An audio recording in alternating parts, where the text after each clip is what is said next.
Hi, my name's Gary English, and I'm a professor of theater studies in the Department of Dramatic Arts at the University of Connecticut. And hello, I'm Kathryn Moore. I'm a professor of art history in the School of Fine Arts and the Department of Art and Art History. I teach Renaissance and medieval art history as well as Islamic art history.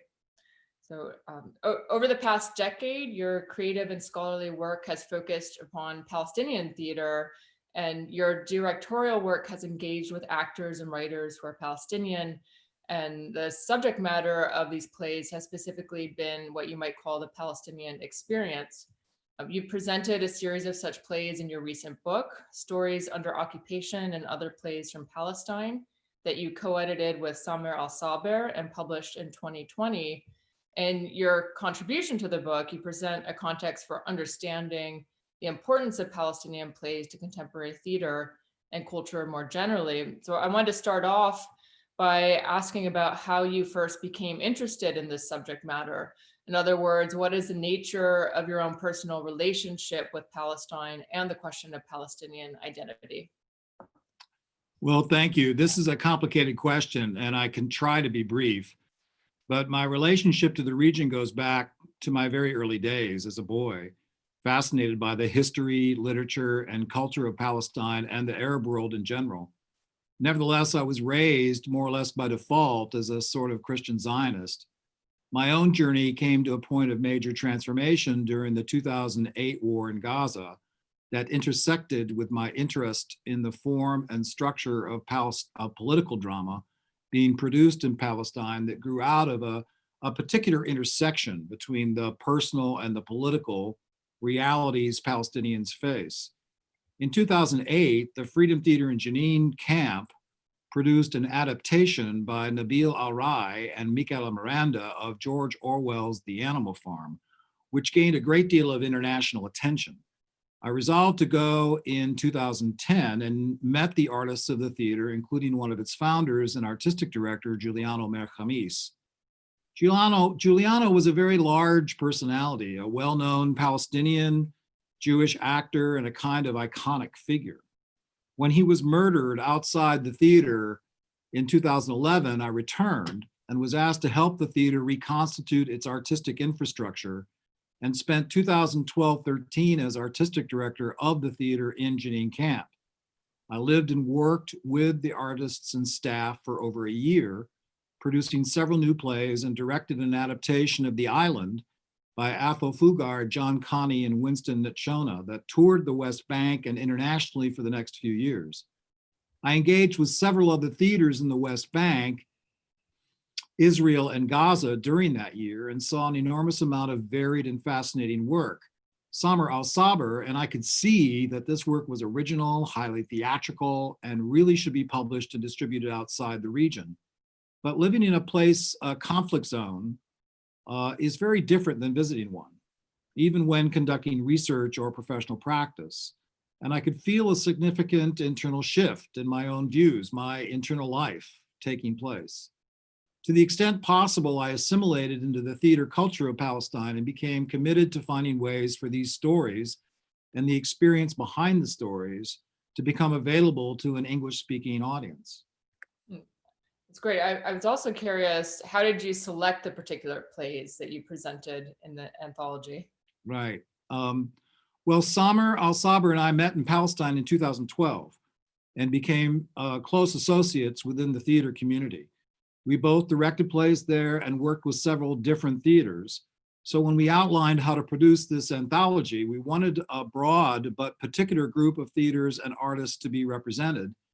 And we could see that those same theaters also serve to represent historic Palestine geographically. Of the 7 plays, The Siege is from the Freedom Theatre in Jenin in the north of the West Bank. Taha was produced at Al Midan Theatre in Haifa on the north coast. 3 and 1 came from Yes Theatre, also in Arabic, Masra Nam, in Hebron in the south. 2 came from Ramallah, including Gaza Monologues, produced by Ashtar Theater and originally performed in Gaza, and Stories Under Occupation, which was produced in 2002 at Al-Qasaba Theater, located at the time in Ramallah and Jerusalem. The play Shakespeare's Sisters was produced by Al-Hara Theater in Bet Jala. Al-Hara is Arabic for the neighborhood, which is outside Jerusalem. And one play, We Are the Children of the Camp, was produced by Al Rawad Arts Center in the Aida Refugee Camp in Bethlehem. The micro-political geography is very different in each of these places, and the plays, to some extent, exhibit these differences. But collectively, they reflect the range of Palestinian experiences, including those in urban or rural environments, from within Israel or the West Bank and Gaza, or from the refugee camps. Most of the plays actually date from 2010, after the Second Intifada subsided, when there was, to some extent, a rebuilding of theater and cultural infrastructure that had been destroyed during the early 2000s due to the Intifada. Artistic or cultural resistance is not a new idea in Palestine and dates back at least to the 1950s, and Jerusalem was a center for Palestinian theater for decades before theaters developed in the other cities of the West Bank. But while not all theater in Palestine focuses on the so-called conflict, much of it is developed and viewed as resistance to the reality of a brutal military occupation. I find that especially interesting, since these plays are often characterized in press coverage, that is, as responses to a conflict spanning decades rather than acts of resistance, responding to localized concerns and unique experiences of the occupation. It seems that even the phrase Palestinian experience can be misleadingly reductive. So I wonder if it would be more accurate to say that the selected plays in the anthology address the question of Palestinian experiences, emphatically plural. Yes, I think that works very well. Within the anthology, I have an essay where I suggest how we might understand the context for these plays. Several of the plays deal directly with aspects of conflict and post-conflict trauma within certain groups, such as Gaza Monologues, We Are the Children of the Camp, and Stories Under Occupation. But some, like 3 in 1 and Shakespeare's Sisters, deal with themes regarding life within Palestinian society. 3 in 1 focuses on what it means to be an artist in Palestine in the relatively more conservative city of Hebron. And Shakespeare's Sisters is a wonderful play about issues related to gender norms and the repression of women in society. The title is taken from the story A Room of One's Own by Virginia Woolf. Taha is somewhat unique, as it recalls the destruction of Sufariya in 1948, a village in the Galilee, but is seen through the eyes of one of Palestine's greatest poets, Taha Muhammad Ali. The play follows his life from a boy in a farming village through the imposed expulsion of his family to Lebanon in 1948, his eventual return, and rise as a major national poet. But the play, like nearly all of these plays, focuses on the human elements of these people as they navigate the difficulties of conquest and occupation. We follow the tribulations and trials of loss, grief, forgiveness, and rebirth. Collectively, we felt this collection exhibits a wide array of personal experiences and dramatic and political influences. So as you know, I've also worked on Palestine, but from the perspective of art history. My research has focused especially on the idea of the Holy Land within what we might call the geographic imagination of Europe in the medieval and Renaissance periods. So in a number of ways, I think art and architecture has played a special role in representing relationships between various locations in the Holy Land. What the Holy Land is or means, of course, has varied over history. And I've particularly been struck by how an imagined idea of the Holy Land, inspired by some aspects of real Palestine, can take on a life of its own and even confound perceived boundaries between reality and imagination. I wanted to ask along these lines, how do you understand the role of theater in this particular dialectic of the real and imagined space of Palestine, or spaces of Palestine? Yeah, this is a great question. One way to answer this question is to show how theater relates to how the Palestinian national movement evolved over the last century. Much of what informs this movement centers on the historical factual reality of Palestine, even as part of the Ottoman Empire until 1918. Jaffa, for example, was the center of orange production in the Middle East long before 1948, and Jenin was the watermelon capital of the region. Hebron was always the largest city in Palestine and a major trading center. Jerusalem, Bethlehem, Ramallah, Nazareth, Haifa, Acre, Safed were all urban centers of Palestinian life. Photos of Jaffa in the 1930s and early 40s show movie theaters, radio stations, men and women together at work in contemporary dress, and farm families lived in hundreds of villages throughout the entirety of historic Palestine. But the fracture of 1948 and 1967 destroyed Palestine as a contiguous political space, but not as the historic place, both for Palestinians living there and for those in diaspora. Memory, as in the play Taha, serves as the main tool to maintain historic Palestine as both a real and imagined space. One of the main themes of this book is to show how the arts and theater in particular collectively express a national and cultural identity when a unified geographic and political identity is no longer possible. Palestine is so fragmented, there is no universal agreement of what it actually means. As suggested in my essay in the book, the fragmented and conflicted situations Palestinians face help create political theater that expresses multiple points of view about the conflict, the occupation, the nature of resistance, and the desired outcomes. Palestinian drama asks many questions that defy singular or definite answers. What exactly is the objective of resistance and how should it be implemented? With continued expansion of settlements, the confiscation of land in the West Bank, splintered Palestinian geography and national identity, and different factions of Palestinians, can there even be a Palestinian national movement? What is Palestine? Is it the historic Palestine from Lebanon to Sinai and the Mediterranean to Jordan? Is it the West Bank and Gaza? Is it based on the pre-1967 borders? Does it include East Jerusalem? Is Palestine, as some in Israel claim, an unconnected set of 8 municipalities that are urban islands under the Palestinian Authority? Or is Palestine primarily an idea, a memory of place and soil, of people with a distinct culture in a permanent state of both internal and external diaspora?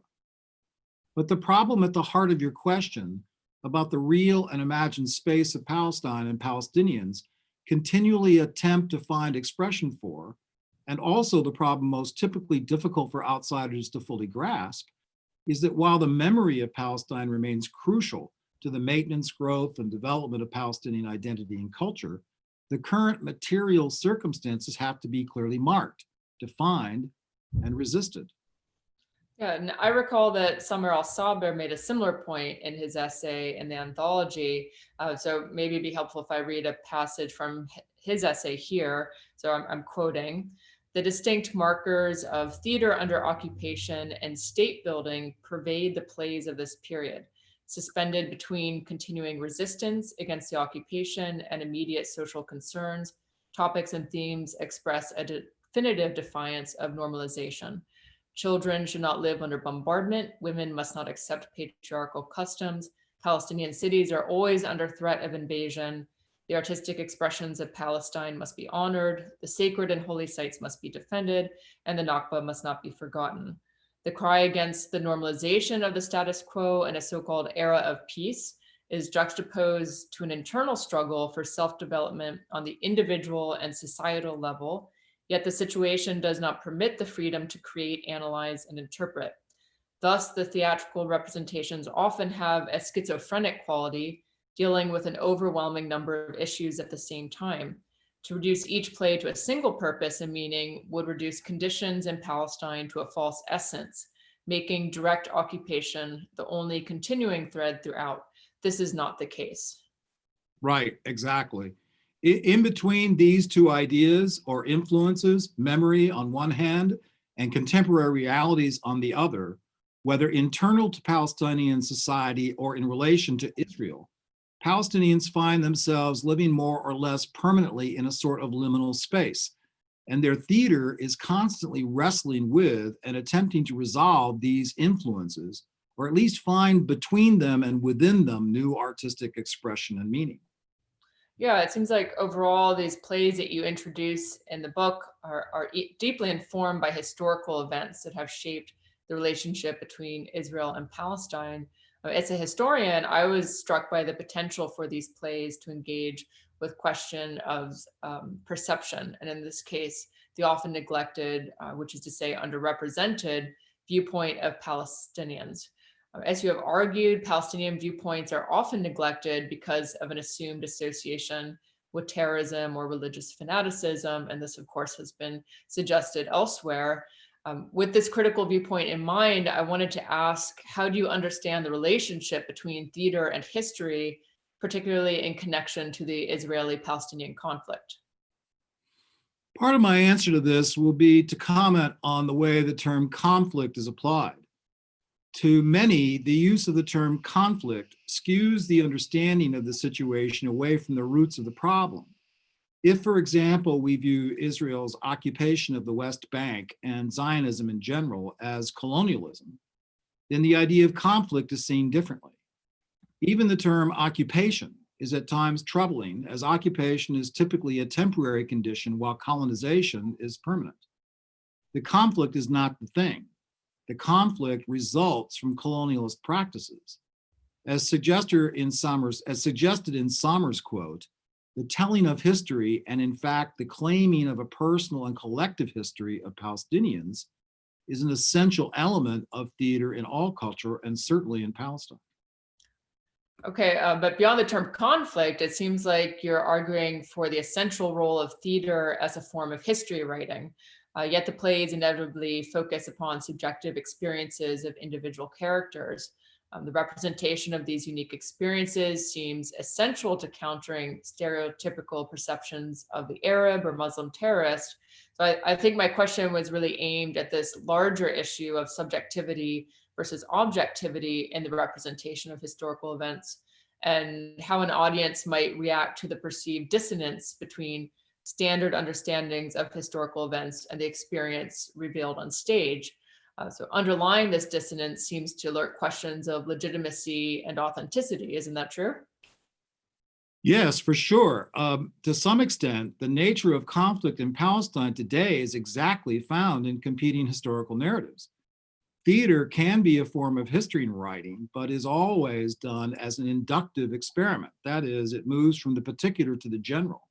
When we speak of standard understandings of historical events, particularly in regard to Palestine, we are already in trouble. I am reminded by Agha Shahid Ali, a Kashmiri poet's comment, "My memory is again in the way of your history." Theater relates history not as an objective narrative, but as storytelling. And the dissonance you refer to is the result of the authentic personal stories that actually may contradict or collide with so-called standardized understandings of history, or the ways in which ethnic groups are characterized or demonized in part to justify that standard, sometimes corrupted historical narrative. And by the way, there is plenty of historical material generated by Israeli and Palestinian historians through traditional methods that validates the subjective experience embedded in Palestinian theater. You know, one of the plays we included, We Are the Children of the Camp, is a kind of litany of history going back to the Balfour Declaration, the British Mandate, and chronicles the losses of Palestine since then. The siege, of course, claims an historical validity regarding the Israeli army siege of the Nativity Church in 2002, and Taha remembers village life before and immediately after the Nakba, or the War of 1948.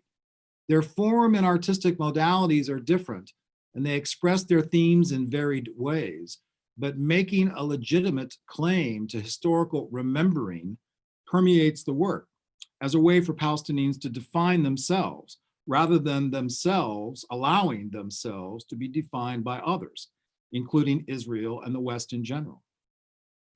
Yeah, from my own perspective, working in this field, I've always been aware of potentially being accused of taking sides, either for Palestine or for Israel.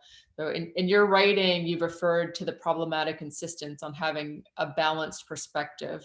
It seems that as scholars or artists, our reluctance to be labeled as either pro-Palestine or pro-Israel can have a chilling or a silencing effect. So I was curious, how is your work in this book, or even more generally, engaged with this potential problem?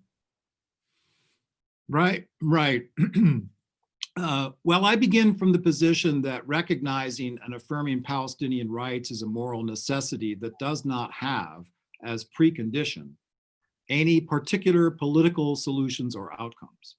I was raised to believe that oppression must be resisted, whether it is the systematic racism in this country, apartheid in South Africa, or the numerous ways that Palestinians are exploited and aggressively repressed. I reject the idea that recognition of this moral necessity is fundamentally anti-Israel. Israel and some Western allies have to some extent successfully convinced many throughout the West that any expression of Palestinian identity and experience is by definition anti-Israel. That is like saying the recognizing of systematic racism in the United States is anti-American. Israel is a nation state and needs to be held accountable for its actions and its history. By labeling artists, scholars, or even particular works of art as definitively pro or anti-Israel characterizes the work in a way that deliberately attempts to destroy any sense of nuance, complexity, or legitimacy as an inherent truthful expression of Palestinian life. By placing artists, scholars, and their work as either for or against Israel or Palestine, robs various narratives of their authenticity and independence, and too often attempts to co-opt them for political purposes they may not intend. Palestinian narrative does not exist only in juxtaposition to Israel. Again, this is like saying the work of Toni Morrison or Alice Walker is in some way anti-white or anti-American. Their work might be described as anti-white supremacist, but it does not exist only in relation to white America. I find that when we are on tour, that is when I have toured Freedom Theatre productions internationally to a wide array of venues, the audience grapples, sometimes uncomfortably, with the obvious humanity of Palestinian artists and stories in juxtapositions to their own biases. In the dozens of talkbacks we have conducted, audiences bear witness to the injustice Palestinians face and attempt to reconcile this with their feelings of kinship with Israel. Putting the audience in this position of discomfort and reflection is one of the main functions of theater. No other major conflict in contemporary history has suffered the mindless insistence that all works of art and scholarship dealing with that conflict be balanced in political terms. When some people talk about balance, what they really mean is to silence. Occasionally, I have suffered some criticism for my work, and even on this campus have met with resistance to it, though by and large, UConn has been extremely supportive. So I abandon any concerns of being labeled, as the attempts to repress or in some way censor stories or points of view says more about those engaging in the censorship and the name calling than it says about me. Israelis have suffered and indeed have a right to tell their story as well. But one has to ask, well, we all have the right to tell our story. For what purpose do we tell it? Do we tell the story to liberate or to continue to repress? Yeah, it's great. I was also really particularly struck by the text of the play, The Siege. So I wanted to ask you about that now. This focused upon Israel's military siege of the Church of the Nativity in Bethlehem in 2002. Historically, the church has been a site of convergence between Muslims and Christians, including Palestinians. My own work has confronted assumptions about the exclusively Muslim or Christian nature of such sacred spaces in the Holy Land. So I wanted to ask, what potential do you think a play like The Siege has to force those outside, specifically the audience, to look inside into the experience of contested spaces and identities? This is really a great question that sits at the heart of the play, The Siege. International audiences really struggled, often in a very positive way, with this play in the United Kingdom and the United States. The play focuses the audience, or forces, the play forces the audience to deal with the humanity of the Fedayeen, or Palestinian fighter, a deeply controversial image in the West. All fighters are not terrorists, and all terrorists are not fighters. The two terms are different. They mean different things. The fighters in this play, who were representative of those actually besieged in 2002, express a variety of human traits, frailties, needs, hopes, and complexities in the best traditions of the war novels of Herman Wouk and James Jones. In the holy space of the Church of the Nativity, held as sacred by Christians and Muslims, we are brought into a place that, particularly in the West, lives much more as a space of our imagination rather than from personal experience. We are introduced to the play by a narrator, a Palestinian tour guide, a Christian, who also doubles as one of the fighters during the so-called flashback portions of the play. Fighters were both Christian and Muslim, and the Israeli army did not distinguish between the two. Right away, we are forced up against any biases we may have that Palestinians are other, based solely on religion. So the space the play takes place in is paramount to the play's effectiveness. On another level, however, siege has multiple layers of meaning, both as an external material reality and an internal state of mind or being. The characters are deeply human, funny, complex, angry, imaginative, kind, and respectful, particularly of the place they're in. They struggle with their position and responsibilities. This humanity, which is obvious in the play and also obvious when one engages with Palestinians in general, is in direct contrast to the tropes foisted onto Palestinians as inhuman, uncaring, or cruel. Edward Said had a lot to say about how the West demonizes and orientalizes the Arab as anti-Western, inferior, and inhuman, in the same way that Frantz Fanon had a lot to say about how the West cast Africans and Black descendants of slaves as other, inhuman, and inferior. As a result of our orientation, which in the West we cannot easily escape without tremendous personal effort, must arrive at every discussion about Palestine with a series of biases we may not be able to trace to any particular influence or event. The siege demands we deal with those issues and has been remarkably successful. Siege as a state of mind applies to the audience and to the fighters. We are all besieged, each one of us, by one thing or another. And we must all break through that siege, largely internal, to engage fully with our natural humanity. Yeah, and as I formulated that last question about the siege, I was also thinking about your particular experience of directing Athol Fugard's The Island, which was performed internationally and also locally at the Connecticut Repertory Theatre in 2013. The play was originally written and staged to address the question of South African identity in the period of apartheid by directing the play with Palestinian actors and reimagining the setting as a prison cell. This stands for Israeli occupied Palestine.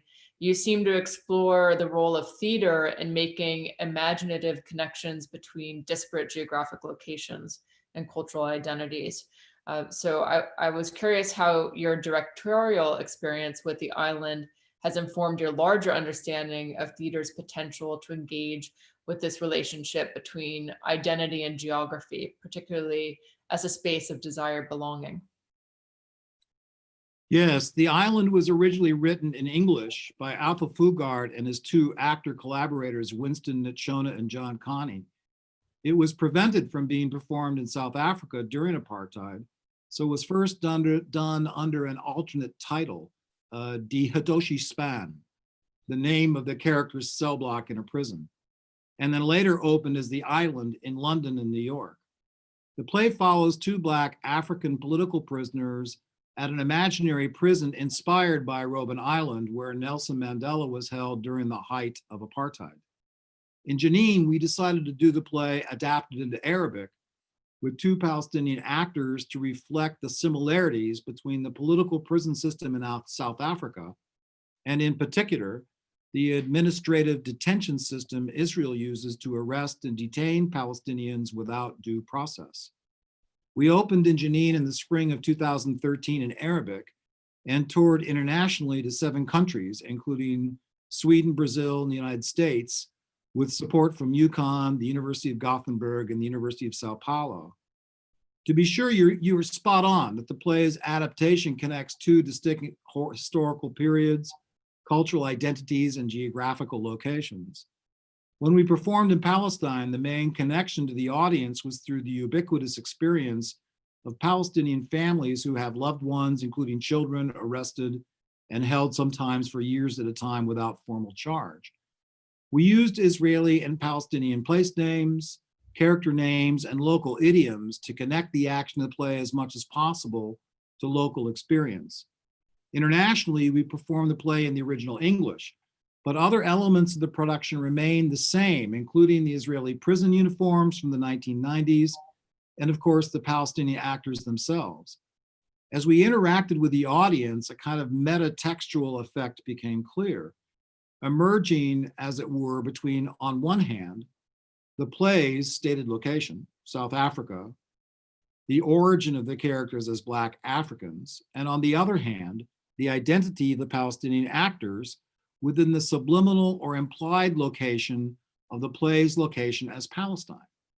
In effect, the audience was watching a play that was, in a temporal sense, taking place in South Africa and Palestine simultaneously. The actors portrayed African characters and themselves as Palestinians at the same time. Not unlike the effect of the siege, the product is empathy.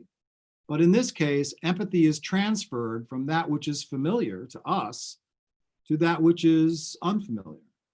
The natural empathy most Americans might feel for political prisoners in South Africa during apartheid migrates to Palestinian versions of the same characters through the compelling performance of the actors, their warmth, humor, pain, and humanity.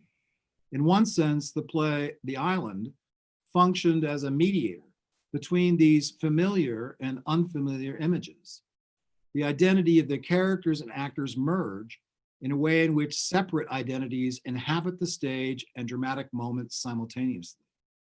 This was quite evident as the audience spoke, often quite eloquently, about how they imagined these dual identities in front of them, sometimes commenting that it almost seemed they were watching two plays at the same time.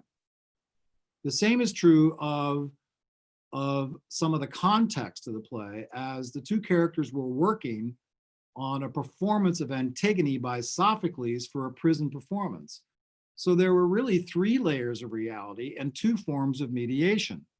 The political realities of South Africa and our very familiar connection to the Greek play by Sophocles now intervene, enhancing our ability to think about Palestine as a space newly introduced and less occupied by the various tropes or stereotypes associated with Western ideas about Palestinians. Finally, both South Africa and Palestine share a similar dynamic in that the subject of political oppression includes the indigenous population. As with all colonized subjects, the colonization of the mind is perhaps the most difficult obstacle to overcome, forcing the colonized to feel like an exile in their own land. Thank you, it's great. And I'd like to finish by asking what's next? Do you have future projects that will continue to engage with the Palestinian theater? Well, I have a new book chapter on cross-cultural research and practice that's in edits right now. But having spent some 4 years living there between 2012 and 2019, I'm now bringing a lot of that work to fruition, including that new book chapter, a separate new anthology on Arab and Middle Eastern theater, and a monograph on political drama and human rights. I'm working on a couple of potential projects with Palestinian partners, but with conditions locked down due to COVID and the problems of traveling in general, it's difficult to know when I'll be able to return. In the meantime, I'm reading and rereading a lot of Arab and Palestinian literature and poetry, and working with a few playwrights on new projects. I hope to go back soon. It is quite a beautiful and terrible place. Thank you, that's great. I appreciate having the chance to learn more about your work. Thank you.